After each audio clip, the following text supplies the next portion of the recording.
Let's get into use cases. Talk about all this tech, but what can we do with it? And thank you for everyone who's in the call live right now. I know we've gone almost a half hour. We are likely going to go another like 15, 20 minutes and hopefully keep some time for questions. We'll try to speed up a little bit, but there's a lot we wanted to cover here. And Robinson already kind of leaked the two of these use cases, so we'll go into them a little bit more. So I will start with Uniswap. We kind of talked about this a little bit already. There was a Uniswap is deployed on Ethereum, and if you see on this slide, there are probably close to 15 to 20 different chains that Uniswap has been deployed on outside of Ethereum. And Uniswap's governance, which decides like things like fees, if they want to turn the fee switch on, various parameters involved with the protocol, even at the kind of technical DeFi level. These decisions are made on Ethereum through token votes. And all the other deployments of Uniswap on all these different chains that you see here on the slide need to be able to inherit the governance decisions that are made on Ethereum mainnet somehow. But without an interoperability protocol, there's no way of communicating that message in a decentralized manner from one blockchain, from Ethereum to another. So Uniswap is using Wormhole in a vast majority of their cross-chain governance use cases. Right now it's 5, it's about to be 6 very soon.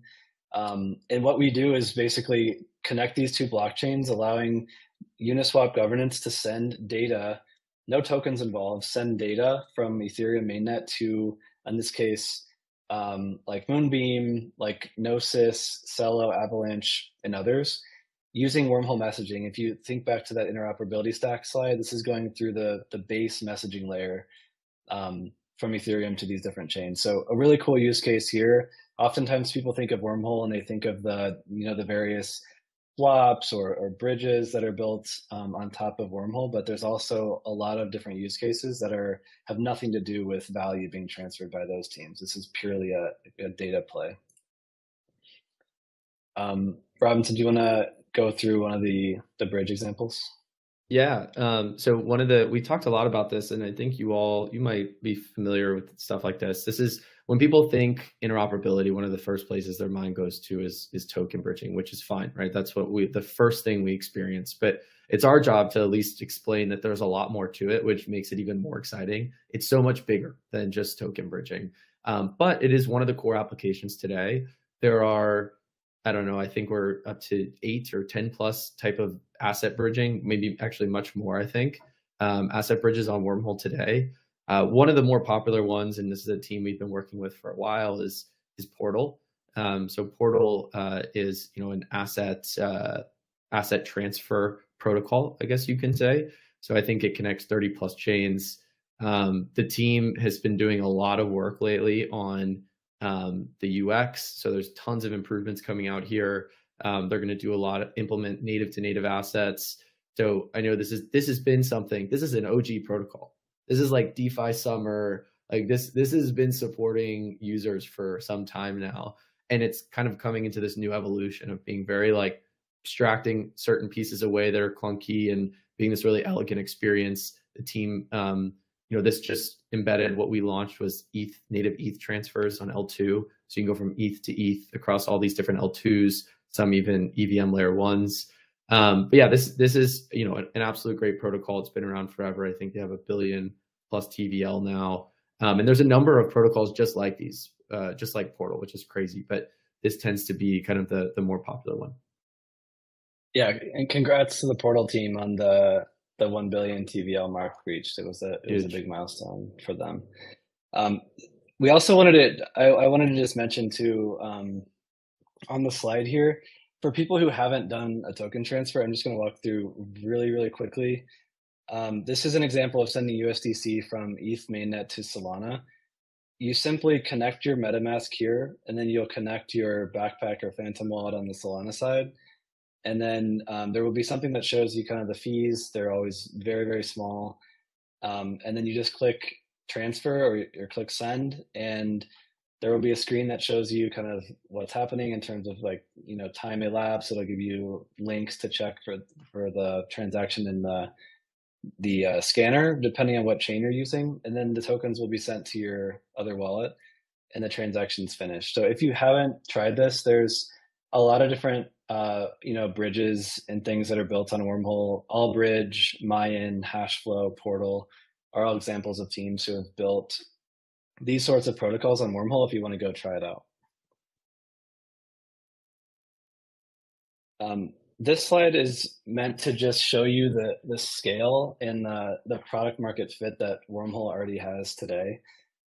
This is an example of the last 90 days. You can see here in the upper right-hand corner, the last 90 days of volume that is going through Wormhole through the various teams that are building these products on Wormhole. So this example, you can see this at wormholescan.io.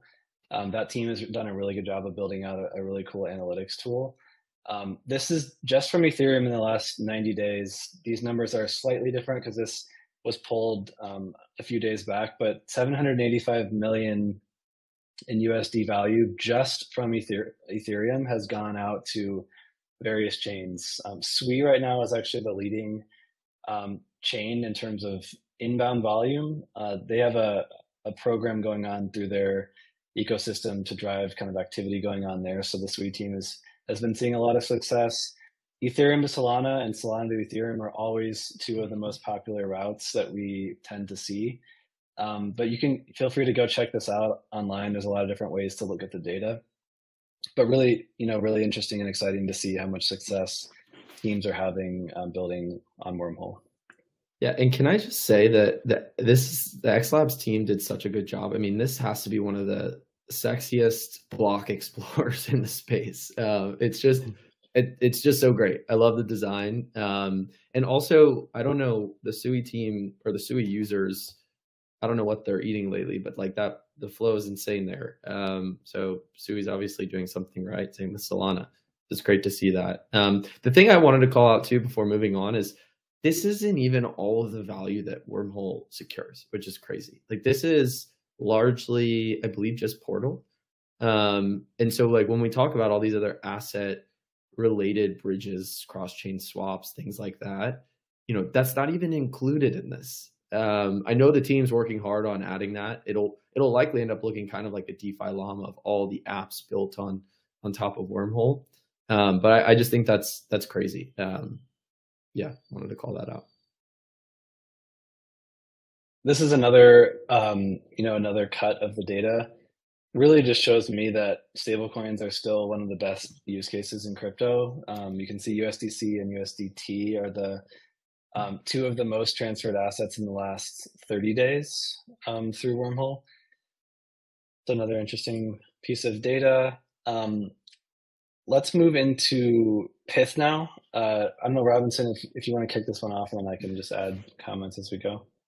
Yeah, I'll keep it super high level. Pyth is a real big up and coming oracle. They've been around for a little while. The main differentiation here is, typically they focus on higher quality data.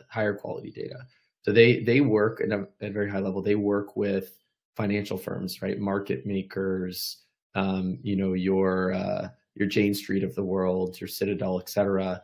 And essentially what happens is those institutions have really high quality data, right? They're trading on really tight spreads. They're trading on milliseconds. So they have really good data to ultimately make money as a firm.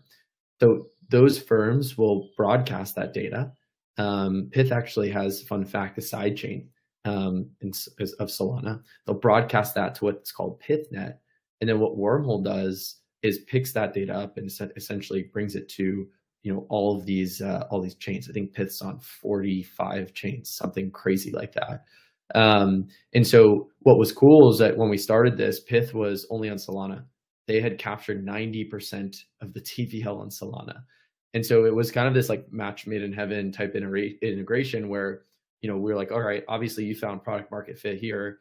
And then, I remember working with the Pyth team, we were doing this and, we kind of charted out the go-to-market for going to all these different chains. And so this has been an awesome use case because Pyth is just by itself such a really like polished and blue chip protocol, and to be able to support them kind of on their journey and see them do so well has been great to see.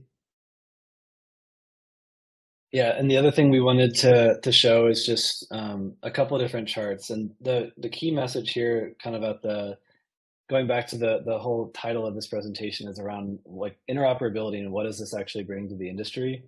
This shows what working with an interoperability protocol like Wormhole does for someone's application and for someone's community. Pyth started working with Wormhole around here and started going cross-chain, and they measure daily average updates because they're bringing off-chain data on-chain and needing to update a lot of applications across crypto. Completely just skyrocketed as they started providing these data feeds for multiple chains in the industry. And then Pyth is also, eating Chainlink's lunch across the board on a lot of these chains. This is their total value secured across various chains. You can see like Stacks, Aptos, Sui, Solana. This is basically their market share, and they're at 197, 95%. So Pyth is doing a great job providing higher quality, reliable data feeds to all these different blockchains across the industry. And Wormhole messaging is enabling them to reach those different chains through our messaging protocol. This is a different way of looking at it. These are all the different chains that Pyth is working with and the number of apps. So again, working with Wormhole, we're really, really close partners with Pyth, and it's been great to see their growth. This is at the end of the year, about a month ago at 286. So they'll be crossing 300 application integrations soon, I'm sure. Soon TM. And another look at all the apps that are using Pyth. Last case, yeah, you can take this one. Yeah, I think this is super exciting. So I think a lot of people use DeFi Summer as like an anchor point for a lot of DeFi activity. But I think there was, for those who were around DeFi Summer, obviously that was like this kind of Cambrian, this kind of Cambrian explosion for DeFi. It kind of came onto the scene. It was like, wow, this is great. Here's all the things you can do with it. A little bit of a bubble, but ultimately here to stay. During that period of time, what was interesting is we saw a lot of kind of like institutional partnerships, and I'm not calling anyone out in particular, but oftentimes I think a lot of those were more vaporware than anything else, right? It's like, let's get a good announcement. And I think one thing we oftentimes try to prioritize is like meaningful integrations, but I digress. What I'm trying to say is, we saw a lot of like institutions coming into the space. I think now is actually the time when we're starting to see those institutions come into the let's call it the blockchain space. We saw that obviously with the ETF. That's probably one of the biggest ways we can see it. But we're starting to see this now with the advent of private blockchains. So a lot of larger financial firms are, building their own in-house private blockchains for various reasons. But what we're seeing, and was kind of a similar phenomenon in the internet era, is like the open internet ultimately kind of won, right? Like AOL, for instance, was this kind of like closed environment, at least at its at the beginning. And so what we're seeing now is like, these institutions can't miss out on this kind of open environment, if you will, which, the open blockchain network or the public blockchain network, like Ethereum, right? It's a public blockchain. Anyone can use it. And so the conversation we're starting to have, and we're starting to see a lot more of, is these private blockchains that, are financial firms and various kind of Web 2 institutions need access. They need to, how do we connect to these public blockchains or this public blockchain network, which is what most of us use. And so what has happened is kind of Wormhole's found itself in the middle of this as this critical infrastructure, or maybe I'll say interoperability protocols have found themselves in the middle of this as this kind of critical infrastructure to connect Web 2 and Web 3. So I think we're still a little bit early. We're starting to see use cases today. I think we'll be announcing some things quite soon. But now I think is the time when we'll start to see more meaningful adoption here. And yeah, just keep an eye out for more.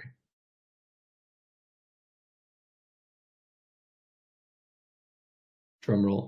Cool. We're going to get into 3 or 4 different things coming soon and what we see coming in the future, and then we can wrap up. If there are any questions, we can answer those too. This is something a little alpha.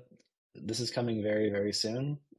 We announced a little bit of this last year with some of the teams in the Near ecosystem, but Wormhole is going all in on zero knowledge bridging, which really comes down to trustlessness, removing trust of centralized parties in transfers. So trustless transfers across chains.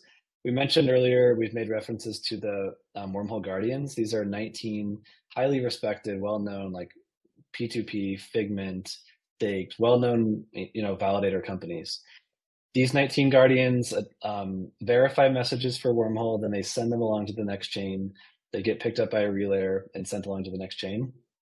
With ZK, we're creating a modular verification framework or system where instead of using the Guardians, if there's ZK bridge set up for two chains that are connected, it won't use the Guardians and it will use zero knowledge, and there will be zero centralized parties involved in that process.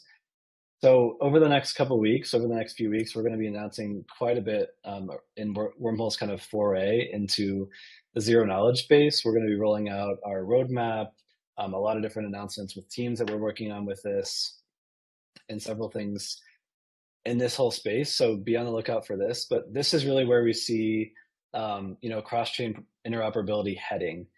We need to continue going back to our point about how much we care about decentralization. We are going to continue removing trust from Wormhole's tech stack and enabling as many ZK-enabled corridors, as we call them, between all the different chains that Wormhole works with. Robinson, do you have anything to add to this one? I almost don't want to because I feel like that was so good. But the only thing I'll say is that I want to bring back a point I mentioned earlier.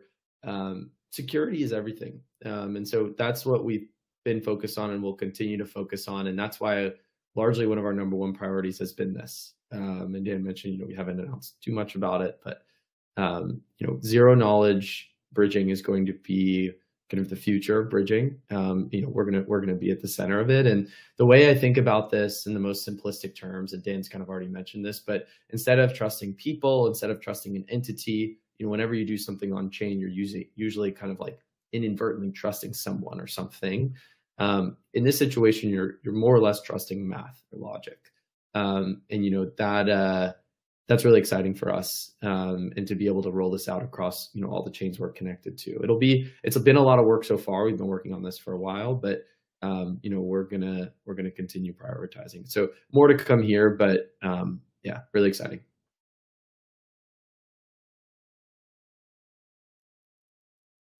Top asset CCTPify. Okay, CCTP, for those, we mentioned it earlier, cross-chain transfer protocol. Circle kind of dubbed this term. We love our terms in this space, don't we? We love our acronyms. But see, Circle has the burn and mint bridge specifically for USDC, right? They're only focused on USDC. They have some other staples, but really the core focus is USDC. I think we all know. So there's going to be this concept where we'll have more stable coin issuers, more like centrally issued tokens, or you can almost think of it as tokenization, right? Like, tokenizing assets on chain. And then, these companies, so let's just use an example, PayPal, right, is issuing PYUSD. They're going to want that to go cross chain. They're not going to want to miss out on the users and the activity on one chain, right? Like, let's say they issued that on Ethereum, and then Solana has its own user base. It has its own activity. Cosmos is the same. Sui has the same, the L2s, etc. And so they're going to want to, they're going to have a high security threshold. So they're going to want to avoid things like, trusting non-secure bridges, but also liquidity fragmentation, right? Dan spoke a little bit about this earlier, and we've had the pleasure of launching a lot of chains and working closely as a partner in some of those launches. The biggest problem we saw that Circle ended up solving with CCTP was all the different USDCs, right? There's USDC from this chain, there's USDC from this chain, there's USDC from this chain, and it becomes chaotic. It's almost like, why should you as a user even have to deal with this? And so a lot of these new asset issuers have learned from Circle. They've seen this CCTP essentially protocol that they've launched, And so they're going to do the same, right? They're going to make sure that they can find an interoperability provider that they can trust, that's secure, and then go all in with that, so that there is that kind of reduction in liquidity fragmentation, and ultimately the asset will do better, right? Like, imagine you have to choose between two of the same asset. It just doesn't make sense. So we'll start to see this a lot more, in our opinion. And I think it'll be good for not only these stablecoin issuers, but you all as users, right? If you're going to use any sort of protocol on any chain, you won't have to worry about the stablecoin you have and where it's sent from, by what bridge, etc. So we're really excited to see more of this.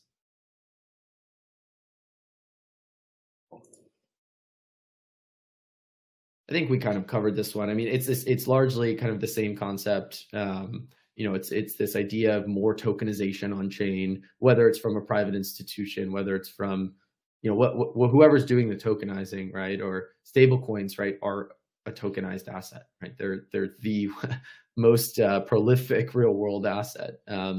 So this is kind of the same. We'll just see more of this tokenization come on chain, but there's going to be even more of a demand to make sure that that token or that asset is everywhere. And so largely very similar to the kind of CCTPify.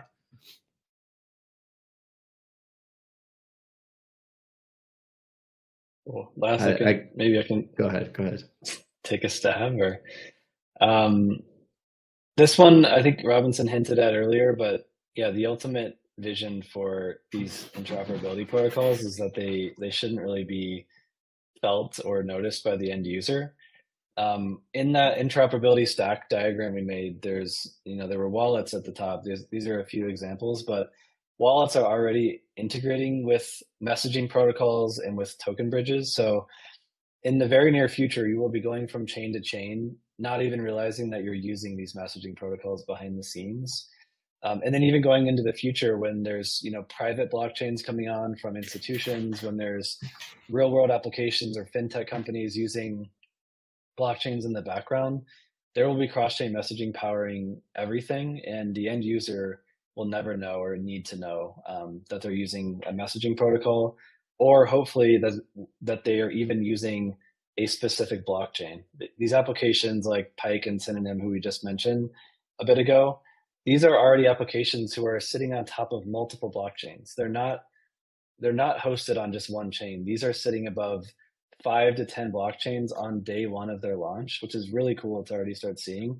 But this is going to happen more and more, where there's almost like an application layer here, and then multiple blockchains supporting that application from below, allowing a natively multi-chain experience, which won't even feel multi-chain. It'll just feel like you're using an app that just works and works well.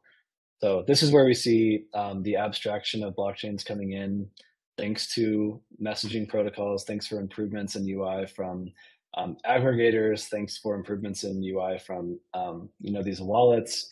Everything is improving rapidly from what we've seen over the past 5 to 10 years. So exciting in this regard too. Cool. We made it with 4 minutes to spare before our next meeting starts. Let me see if there's any questions. No questions in the questions box. Any questions from people that are chatting in the chat here that we can answer in the last few minutes?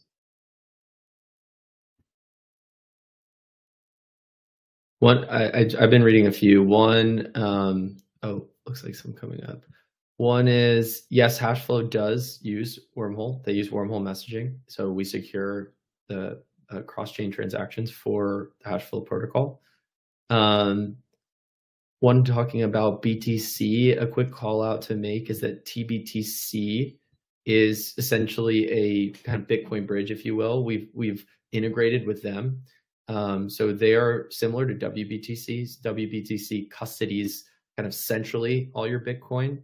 Maybe that's a decision you want to make, or it's kind of against the premise of Bitcoin, whichever one you decide. They're both options, but TBTC does it in a decentralized way, and mints essentially your asset or your Bitcoin on Ethereum. And then we work with TBTC, the team. We've integrated with their protocol to take TBTC to all these different chains. So I think it's live on 6, 7+ chains. It's live on Solana, the L2s, or some of the L2s. So that's one option for Bitcoin. And then WBTC as well. I mean, it's permissionless. I think you can use it on Portal. I think you can use it on the carrier front end, some other asset front ends as well. So yeah, there is definitely Bitcoin out there in DeFi.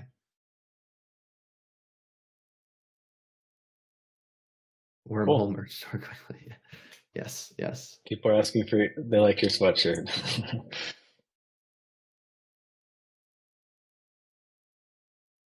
Part of that can also be tokenization.